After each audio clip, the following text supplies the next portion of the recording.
Enter into the equation the New York City Democratic mayor primary victor, Zohran Mamdani.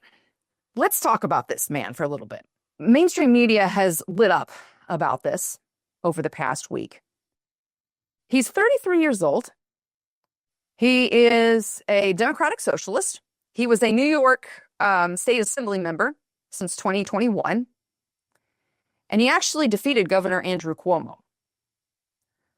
That right there should make you pay attention. The fact that you've got a young person, an upstart, if you will, defeating effectively a very well-entrenched, well-oiled machine, because the Democrat Party is hardcore a machine in New York. We should definitely pay attention to this. But we should pay attention to these trends that are happening in New York because New York is effectively the leading center globally for finance. That is huge. But also the influx of immigrants into New York, now both legal and illegal, thanks to the shipping that's been happening. This also is serving as a loudspeaker for grander societal change that is happening en masse globally in the West, okay? So some of these proposals that Mamdani is advocating for is a $30 minimum wage. I mean, wow, $30 minimum wage? Why did I even bother going to nursing school? Never made $30 an hour as a nurse. I can guarantee you that one. He also is advocating effectively confiscating grocery stores, making them government property.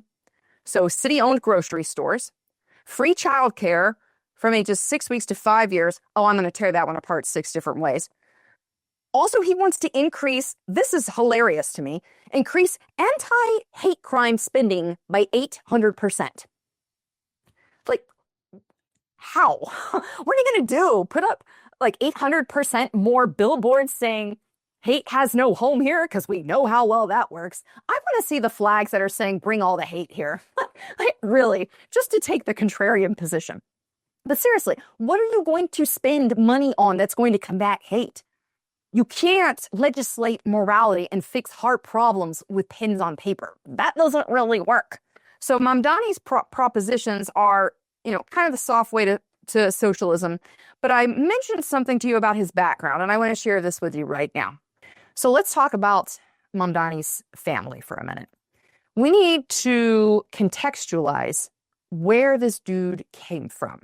We need to contextualize where he came from, because these things matter when you're talking about a 33-year-old. We're not talking about a 45-year-old, a 50-year-old, a 60-year-old, not to disparage 33-year-olds because a lot of them stormed the beaches of Normandy, right? But when you're looking at our modern day experience, you're looking at a man who effectively, when you look at Mamdani's background, this man has effectively worked in, how shall we say this? He hasn't really created anything in his life. He hasn't really run things successfully, to my knowledge. Maybe you know something I don't. But his family are very interesting. Both of his parents are actually, to my knowledge, both his mother and his father are Columbia professors. Now, his father is very interesting. So his father actually, and I have a link to this on my Patreon page. On my Patreon page, there is an interview with Mamdani's father. And his father is a serial agitator. He has made a professional career out of effectively capitalizing on the struggle of the colonized versus the colonizer. Straight up Marxist paradigm. His father is a dyed-in-the-wool Marxist, and he teaches effectively, you could call it conflict studies. But his father's background is even deeper than that. So if you do a little bit, I'm talking like 10 minutes of Wikipedia on this. And all this stuff matters because in the West, we don't judge a man for his father's actions, right? But we should contextualize an individual's background based on who the key influencers were. Now, his father, growing up in Uganda, had kind of this very mixed experience because he was an ethnic minority in Uganda. He was a variety of Muslim that came from India, basically, and his family had moved there, several generations before. But he came to the United States. Mamdani's father came to the United States on a student visa. Oh, pay attention to this one. It gets good. So he was actually part of the Kennedy airlift, wherein these poor, oppressed people from Africa were airlifted over to the United States to take advantage of our educational institutions. While here in the United States, during the 60s and the Civil Rights era, Mamdani's father, while here on a student visa, participated in civil rights agitation. So he boarded buses and effectively came down to the South to stir up trouble. What he would say be participate in the class struggle, right? Participate in the class struggle. And he got arrested. And while being arrested, he was interrogated by the FBI. And per his own recounting, the FBI asked him if he was a Marxist. And what he says is, I didn't even know who that was. Really? You mean to tell me you didn't know who Marx was, and yet you're sitting here agitating for things, and your whole bit is conflict studies on colonialism and empire? Really? Okay. So he basically says after that he was influenced by Marx, and the link that I have on the Patreon page for the supporters there, you guys can see exactly what I'm talking about, the background, and his closing statement is effectively, these are the people who have influenced me. This is Mamdani's father. Mamdani's father is big into capitalizing on conflict from an educational sense. And he came here first on a student visa to do this.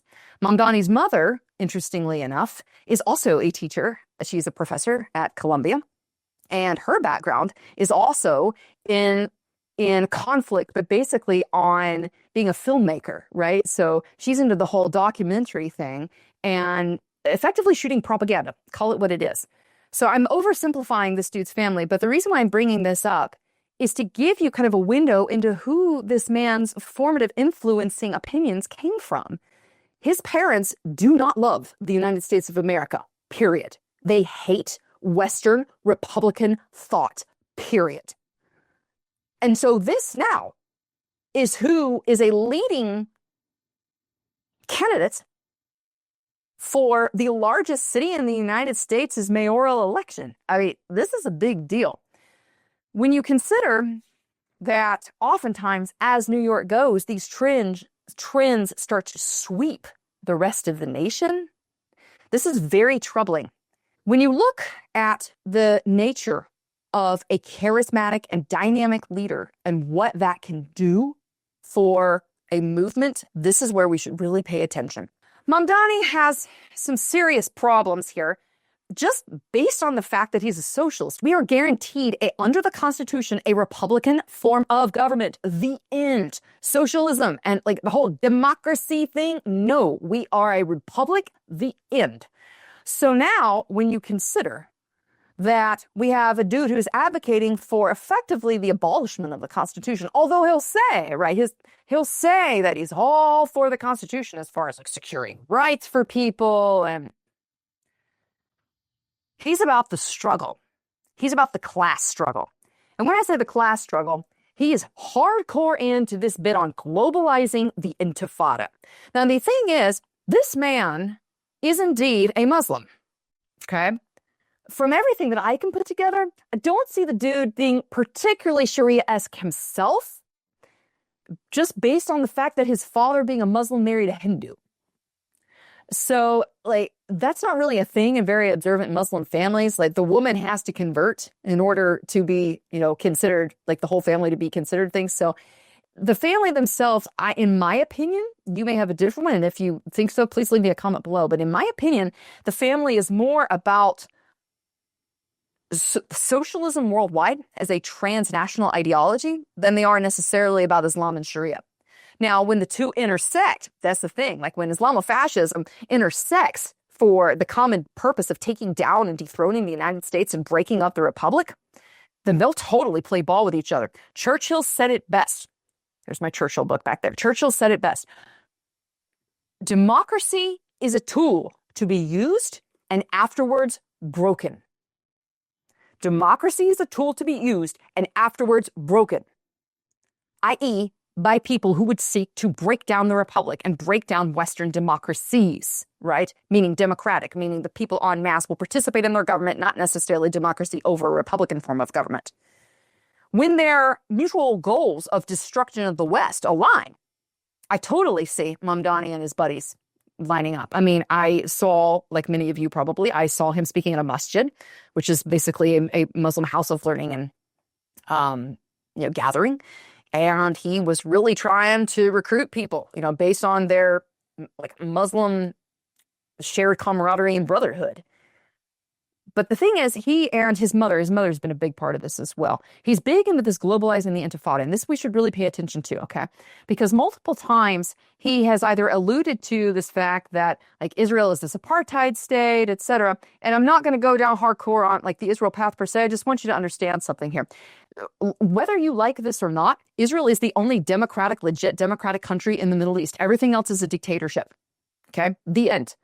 So the fact that both he and his mother have been such hardcore advocates of this, and of effectively of boycott, divest, sanction, and all this, globalizing the intifada, we really should pay attention to this. He's also said that he would arrest Prime Minister Benjamin Netanyahu if he came to New York because he values international law. I'm like, that's interesting. Okay, paying attention to that. So you're willing to enforce international law within the confines of the United States. And here's the thing, for the people who hate Israel, okay, let's say that you hate Israel and you think, yeah, whatever, arrest Netanyahu. Blah. If he's willing to enforce international law on that, how would you feel if he's willing to enforce international law when it comes to the rights of the child? You can't discipline your children according to how you wish. You got to vaccinate your kid with everything now. Be careful what you wish for, and be careful who you side with. Paying attention to these things is important.